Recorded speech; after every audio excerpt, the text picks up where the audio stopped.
The city was alive with noise, cars honking, people rushing, and shopkeepers shouting out their daily deals.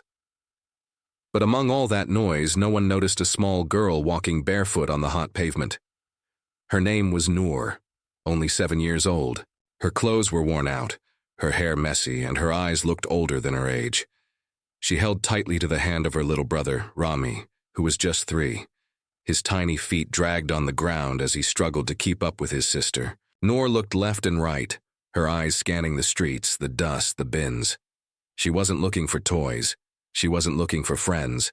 She was searching for something simple: food. They had eaten nothing since the evening before. That morning, she had walked through markets hoping someone would drop a piece of bread or fruit. But people were busy. Some looked at her with cold eyes. Others just walked past like she didn't exist. One man shouted at her, "Go away, little beggar." Noor didn't reply. She had heard worse. But her heart ached for Rami. His lips were dry. He was too young to understand hunger, but he cried from the pain in his belly. Suddenly, the smell of warm biryani and grilled meat filled the air. Noor followed the scent and stopped in front of a small food stall at the corner of the street. People were eating happily, laughing with their friends. The smell made her dizzy, but she controlled herself. In the middle of the crowd, a man sat quietly at a table. He was wearing a neat suit, shiny shoes, and had a silver watch on his wrist. He was alone, slowly drinking tea while waiting for his food. Noor hesitated. Rich people usually didn't like kids like her, but she had no choice. Rami tugged at her hand, his voice weak. "Noor, I'm hungry." Taking a deep breath, she walked up to the man. Her voice was soft and polite.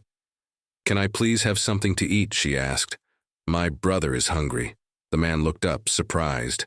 He didn't speak at first. He just stared at her. His eyes moved from her face to her brother's tired body, then back to her face again. There was something in his eyes, a mix of confusion, sadness, and something else. Something deeper. "Please," Noor said again, her voice shaking now. "We haven't eaten since yesterday." Still, the man didn't speak. His hand slowly reached into his pocket and pulled out his wallet. But instead of money, he took out a small photo and looked at it quietly. Noor noticed the picture. It was a photo of a young woman smiling. Her face looked familiar. Too familiar. The man finally spoke, his voice calm and low. "What's your name?" "Noor," she replied. "And this is my brother, Rami." He stared at her again, longer this time. "How old are you?" "I'm 7. Rami is 3. He nodded slowly. "Where are your parents?" Noor looked down. Her throat tightened. "Mama died last year. Baba left us before that." The man blinked, looking away for a moment. He took a deep breath as if her words had hit something inside him. "Sit down," he said quietly. Noor was shocked. People usually pushed her away. No one had ever asked her to sit. She pulled a chair for Rami and helped him up, then sat beside him. The man waved at the stall owner and ordered extra food: rice, chicken, bread, even juice. While waiting, he watched Noor carefully. The more he looked at her, the more something inside him whispered, "I know this child." "But how?" "Do you have a place to stay?" he asked gently. Noor shook her head. "We sleep under the bridge, on the corner near the red light." The man's eyes darkened. He looked again at the photo in his hand, then at Noor's face, the shape of her eyes. The curve of her lips, the softness in her voice. Could it be? No, it wasn't possible, but what if it was? "Your mother," he said slowly. "What was her name?" "Samira," Noor whispered, looking down. "Mama's name was Samira." The man froze. The photo in his hand was of Samira, his younger sister, the one who had run away many years ago and never returned. He had looked for her, cried for her, missed her every day. And now this girl, this hungry little girl, was standing before him. He didn't say anything. Not yet. His heart was racing, his thoughts spinning. Who was this little girl really? Was she who he thought she was? The food came. steaming hot rice, spicy chicken, soft bread, and 2 glasses of cold mango juice. Noor's eyes widened. Rami clapped softly. He was too hungry to speak, but his smile said everything. "Eat slowly," the man said gently. "There's enough." Noor helped her brother first. She tore a piece of chicken and gave it to him carefully, like a mother. Then she started eating, but only after making sure Rami had food in his mouth. The man watched them in silence. He didn't touch his own food. His mind was lost in memories. Samira, his little sister, brave, smart, and stubborn. She had run away from home at 18. He had begged her not to, but she wanted freedom. She wanted love. He had searched for her for years, hired people, checked hospitals, sent letters. Nothing ever came back. Now this girl, Noor, sat in front of him. She looked so much like Samira when she was young. Same smile, same way of caring for others. He pulled out the photo again. His hand shook slightly. Noor noticed it. "Who is she?" she asked, pointing to the woman in the picture. The man looked into her eyes. This was my sister." Noor stopped chewing, her eyes focused. "What was her name?" "Samira." Noor slowly put the food down. Her heart skipped a beat. Her mother's name was Samira too. Could it be the same person? Did she have a small scar on her chin? Noor asked carefully. The man's eyes widened. "Yes, she got it when she fell from her bicycle at 12. Noor's voice trembled. "That's my mama. She had that scar, I remember." Silence. The world around them disappeared. The noise of the street faded. It was just the two of them now. 2 broken souls connected by pain and blood. The man leaned forward. "Your mother, Samira, what happened to her?" "She got sick last year," Noor whispered. "There was no money for medicine. I held her hand when she went to sleep forever."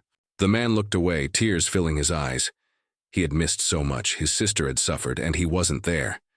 He turned back to Noor. "Do you know who I am?" Noor shook her head. "My name is Zayan. I'm your uncle." Noor's lips parted, but no words came out.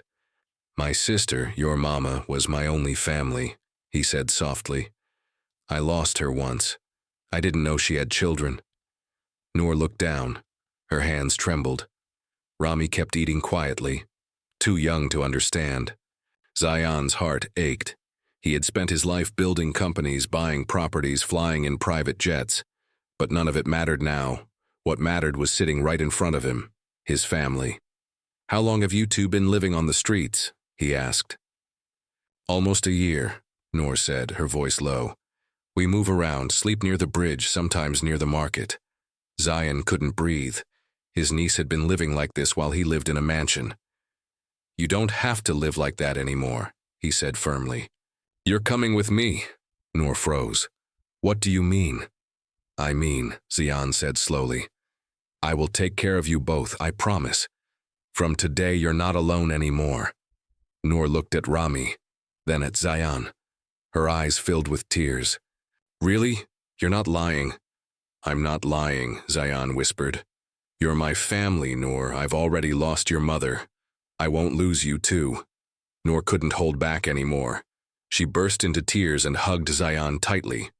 For the first time in her life, she felt safe. People at the food stall watched, confused. To them, it was just a rich man hugging a poor girl. But to Noor, it was the moment her whole world changed. But deep inside Zayan's heart, one question still remained. Why didn't Samira ever try to reach out? What happened all those years ago that kept her away? He would find the truth, even if it hurt. That night, Zayan took Noor and Rami to his home. A large, peaceful house with tall gates, warm lights, and friendly helpers. Noor looked around in wonder. She had never seen anything like it. Rami clapped and laughed, pointing at the soft white carpet and big television. A woman named Maria, the housekeeper, gave them clean clothes, warm food, and soft beds to sleep in. But Zayan could not sleep. He sat alone in his study, holding a small notebook in his hands. It was Samira's. After finding Noor and Rami, he had sent someone to check the shelter where Noor used to stay. There, hidden in an old box, they found this notebook. Samira's name was written on the first page. His fingers trembled as he opened it. The pages were old, with many torn edges, but the writing was clear. Samira had written about her life after leaving home, and the pain she carried. Dear Diary, I left home because I wanted to follow love, but love turned into something dark. He promised me the world, but gave me fear. I couldn't go back to Zayan, not after everything. I didn't want him to see me like this. Weak, hurt, broken. Zayan's eyes filled with tears.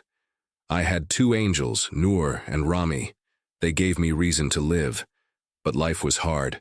I worked in shops, cleaned houses, begged some days. I kept waiting for the right time to find Zayan again. But maybe I waited too long. Zayan turned the pages slowly, his heart breaking. If something happens to me, I hope someone kind finds this.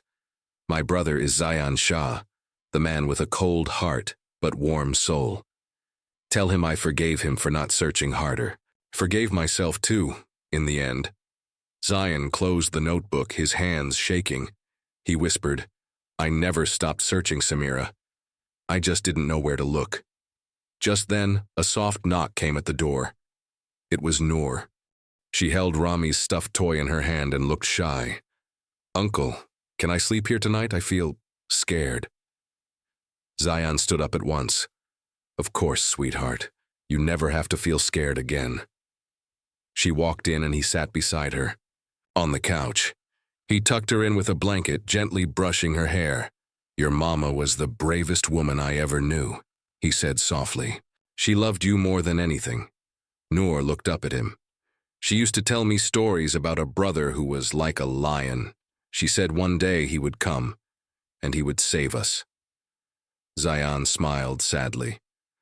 I wish I had come sooner. You came now, Noor whispered. That's enough. Zayan kissed her forehead. Sleep now. Tomorrow we'll visit your mama's favorite place. Where? He looked out the window. The sea. As Noor closed her eyes, peaceful at last, Zayan knew one thing. He would honor Samira's memory. But there was something else troubling him. A name written in the notebook. One she mentioned only once. His name was Faizan. The man who ruined everything. If he ever finds my children, Zayan's eyes narrowed. Who was Faizan? Was he still out there? If he was, Noor and Rami were not safe yet. Zayan stood up, looking out into the night. He had found his family. Now he had to protect them, at any cost. The next morning, soft sunlight poured through the windows of Zayan's big house. Noor woke up to the smell of warm bread and tea. Her little brother Rami was already giggling in the kitchen, holding a piece of toast almost as big as his hand. Zayan smiled as he watched them. It was the first time in years he had heard laughter in his home. Today, he said, we're going somewhere special. Noor's eyes sparkled. Where, Uncle? To the sea, Zayan replied. Your mother's favorite place. He didn't tell her why yet, but inside his heart was heavy. He planned to show them something important, a part of their mother's past they had never seen. By afternoon, they reached the beach. Waves crashed gently along the shore. The wind danced through Noor's hair as she held her brother's hand. And stepped into the wet sand, Zayan stood quietly, holding an envelope in his hand. Inside it was an old letter, one Samira wrote before she passed away, found with her notebook. He handed it to Noor. She wrote this for you, he said. Noor opened it slowly. The paper was worn, but the words were clear. My sweet Noor. And Rami, if you ever read this, it means you are safe. That's all I ever wanted. Remember, you are strong, you are loved, and one day you will shine brighter than all the stars. Love, Mama. Tears rolled down Noor's cheeks. Rami hugged her legs tightly. Zayan's heart broke, but he stayed strong for them. He looked at the sea and whispered, I'm sorry, Samira. I failed you once. I won't fail your children. Just then, a black car stopped on the road behind them. A man stepped out wearing dark sunglasses and a long coat. He watched them from a distance. Zayan didn't notice at first. He was busy, comforting the kids. But Maria, the housekeeper who had come with them, saw the man and felt something was wrong. She stepped closer to Zayan. "Sir, that man, he's been watching us since we arrived." Zayan turned slowly, his eyes locked with the stranger. It was Faizan, the name from Samira's notebook, the man who hurt her, the man who might have been after her children. Zayan's blood turned cold. He stepped in front of Noor and Rami. "Get them to the car," he told Maria calmly. "Now." Maria didn't ask questions. She picked up Rami and held Noor's hand, walking quickly toward the Purrfect. Faizan began walking toward Zayan. "Long time," Faizan said with a cold smile. "You've got her eyes." Zayan's fists tightened. "What do you want?" Faizan shrugged. "I lost something years ago. A girl and a boy. Looks like you found them for me." Zayan stepped closer. "If you come near them, I swear." Faizan raised his hand. "Relax, Shah. I'm just here to talk." Zayan didn't trust him. Not for a second. "You'll never touch them," Zayan growled. "They are under my care now." Faizan's smile vanished. "We'll see." He walked back to his car slowly and drove away, leaving a trail of fear behind him. In the car, Noor looked up at Zayan. "Uncle, who was that man?" Zayan forced a smile. "Just someone from the past. But don't worry, sweetheart. I won't let anything happen to you." But inside, Zayan knew this wasn't over. Faizan had found them. Now, he had to prepare for what was coming, because if Faizan wanted to take Noor and Rami away, Zayan would protect them with everything he had, even if it meant facing his darkest battle yet. That night, the mansion was quiet. The wind rustled through the trees outside. Inside, Zayan sat in his study, staring at a locked drawer in his desk. His face was tense, eyes filled with fear and determination. Noor and Rami had fallen asleep after a long day. Maria stayed close, checking the windows and doors twice, just to be sure everything was safe. Zayan had told her the truth now about Faizan. He finally unlocked the drawer. Inside was a thick file. Dusty, old, but dangerous. It held the truth about Faizan. Zayan opened it. Newspaper clippings, old photos, police reports, court documents. Faizan wasn't just an old enemy. He was a criminal businessman once close to Zayan's family. He used to work with Zayan's father in their company, until he was caught stealing money and harassing women, one of them being Samira, Noor, and Rami's mother. Samira had spoken up, and for that, she had paid the price. Zayan clenched his fists. He remembered the phone call. Samira crying, scared, telling him Faizan had threatened her. That was the last time he ever heard her voice. After that, she disappeared with her children. And now, years later, Faizan was back. But why now? In the morning, Noor woke up early. She saw Zayan sitting in the garden with a cup of tea, staring at the rising sun. "Uncle Zayan," she said softly, walking up to him. He smiled and pulled her close. "Good morning, little star." She sat beside him. "Can I ask something?" "Anything." "That man, Faizan, was he the one who hurt Mama?" Zayan didn't want to lie. "Yes," he said slowly. "He scared her. He made her run away. But she was very brave. She protected you both." Noor looked down at her hands. "Why would someone be so mean to her?" Zayan sighed. "Because some people fear strong women. Your mother had a kind heart and a powerful voice. He tried to silence her, but she never gave up." Tears filled Noor's eyes. "I miss her." "I know," Zayan said, hugging her. "Me too. But she lives inside you." Later that day, Zayan took the children to a lawyer's office. He had made a decision. "I want to adopt them," he told the lawyer. "Officially, I want them to have my name, my protection." The lawyer looked surprised. "Are you sure, sir? This could bring trouble." "I'm already in it," Zayan replied. "And I'll walk through fire if I have to." He looked at Noor and Rami sitting together, coloring on a paper. "They're not just children I helped. They're family now." But as they left the lawyer's office, something strange happened. A woman ran past them looking terrified. Behind her, two men in black followed closely.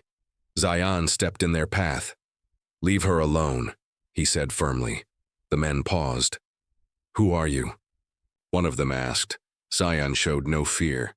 "A man who doesn't like bullies." The woman ran and hid behind Maria. The two men stared at Zion for a long second, then walked away without another word. Zion turned to the woman. "Are you all right?" She nodded, breathless. "Thank you, they work for Faizan." Zion's face went dark.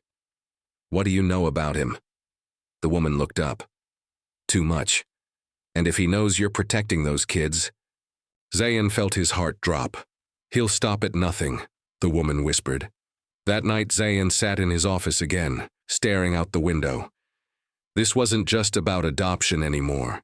It was about justice, about finishing what Samira started. He opened his laptop and typed, "Expose Faizan, the final plan." The night was long, and the city lights blinked in the distance like stars too tired to shine. Zayan sat in front of his laptop, typing with focus, his face lit only by the screen. Every click of the keyboard felt like a step toward justice, a step toward finally honoring Samira's memory. The document was ready, a full report of Faizan's past crimes, with real names, bank transfers, witness statements, hidden audio files, all gathered from years of silent research and pain. He wasn't just planning to take Faizan down, he was going to destroy everything the man built on lies. In the morning, Noor walked into the study holding a tray with breakfast. Rami followed, his sleepy eyes half open. "Uncle Zion," Noor said cheerfully. "You didn't sleep?" He smiled softly, closing the laptop. "Noor, how would you like to help me with something very important today?" Her eyes lit up. "Me?" "Yes, both of you." Zayan took Noor and Rami to a large hall filled with cameras and journalists. It was a press conference, but not the usual kind. There was no fancy logo, no product to sell, only one message: truth. He held Noor's hand and walked to the mic. The room went silent. "I'm here to talk about a man named Faizan Khan," Zayan began, his voice clear. "Many of you know him as a respected businessman, but I knew him as a predator who destroyed lives, one of them being the mother of these children." Gasps echoed through the crowd. Zayan continued. "Their mother was brave, she spoke out, and she was punished for it. She vanished. Her children were left to survive on the street, and that same man still walks free." He paused, then looked directly at the cameras. "Not anymore." He uploaded the full evidence live on screen. Within seconds, people in the audience checked their phones. News alerts, tweets, breaking headlines. Top businessman exposed in shocking scandal.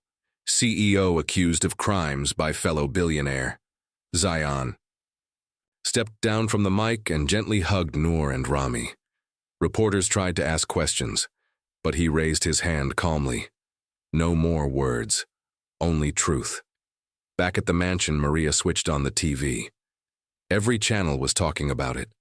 Faizan's photos were everywhere, but this time not with smiles and handshakes. He was wanted. Police were now involved. Former employees began speaking out. Victims stepped forward. The web of silence had broken. But justice wasn't quick. Late. That evening, Zion received a call. "Sir," the voice on the other end said, "Faizan's missing." Zayan stood up. "What do you mean?" He ran just before the police reached his office. He knew. Zayan's jaw tightened. "Find him. Don't stop." Meanwhile, Noor sat on her bed, hugging her mother's shawl. She looked at Zayan as he entered. "Did we do something bad?" she asked softly. "Everyone's angry." Zayan kneeled beside her. "No, Noor. You did something very brave. You helped tell the truth." She held her brother's hand. "I just want Mama to come back." Zayan gently touched her head. "She's proud of you, wherever she is." Outside, thunder cracked. The storm was coming. But this time, Zayan was ready. The city was quiet, but the air felt heavy. Zayan sat alone in his office, the glow of his laptop screen the only light.